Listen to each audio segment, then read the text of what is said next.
एकड़ जो कब्जा अवैध कब्जा जमीन है उस कब्जा को मुक्त कराने के लिए हम कल ही घोषणा किए थे कि हर हाल में हॉल जुआट लेकर के उतरेंगे खेत में, और हम आखिरकार उतर गए। और लगातार हमारे साथियों पर गोली बारूद किया जा रहा है, लाठीचार्ज किया जा रहा है, दमनकारी नीति अपनाया जा रहा है, आंसू गोला छोड़ा जा रहा है। तो हम यही कहेंगे, हम वीर बिरसा मुंडा, सिद्धू कानू, नीलम पीताम्बर फूलो झानो, भगत सिंह के तमाम साथियों के रास्ते पे हम संघर्ष के राह पे चल रहे हैं। हम हर हाल में जंगल को बचाएंगे, जमीन को बचाएंगे, और यहाँ के आदिवासी मूलवासी के भावनाओं को, अधिकार को हम संरक्षण करेंगे। इसके लिए जान भी देना पड़े तो हम देंगे, क्योंकि यही जंगल जमीन का संरक्षण को लेकर के हम लोग सड़क उतरे। हम बता दें, अगर इनको सरकार को जमीन रिम्स 2 बनाना है तो बहुत जमीन है। इससे पहले जहाँ शिक्षा मंत्री, स्वास्थ्य मंत्री जी शिलान्यास किए थे, वहाँ पे क्यों नहीं बना रहे हैं? आपको रातू प्रखंड का सिमलिया मौजा में अंचलाधिकारी के द्वारा 106 एकड़ जमीन ऑलरेडी चिन्हित किया हुआ है। उसके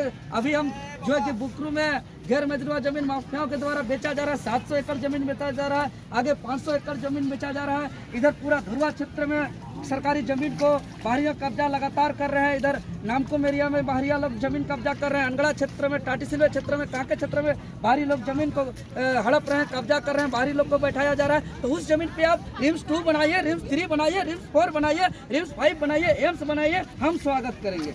अगर स्वास्थ्य का उतना ही चिंता है तो आप बाकी जो प्रखंड स्तरीय जो अस्पताल है, अनुमंडल स्तरीय जो अस्पताल है, पंचायत स्तरीय जो अस्पताल है, जिसमें गाय बैल बकरी को कूटा जा रहा है, जिसमें वहाँ धूल फेंक रहा है, उस हॉस्पिटल का सुधार करिए। आज के समय में तो हर कोई रेफर टू रिम्स कर रहा है, तो रिम्स 2 बन रहा है जी। अरे तो आखिर क्यों कोई रजिस्टर मेंटेन क्यों नहीं होता है, कोई ऑडिट क्यों नहीं होता है सालों साल में भी, कि आखिर सर्दी खांसी जुकाम हरकत बुखार होने से भी जो है कि रेफर टू रिम्स तो धूल फेंकने के लिए बाकी जगह हॉस्पिटल से बनाया गया, प्रखंड स्तर में, अनुमंडल स्तर में। चलो सोचने वाली बात। इसीलिए ये सरकार हमारे जमीन को लूटना चाहती है, हमारे जमीन को हड़पना चाहती है, और हम लोग जमीन को बचाने के लिए तत्पर हैं। हम लोग जान दे देंगे लेकिन जमीन को नहीं देंगे।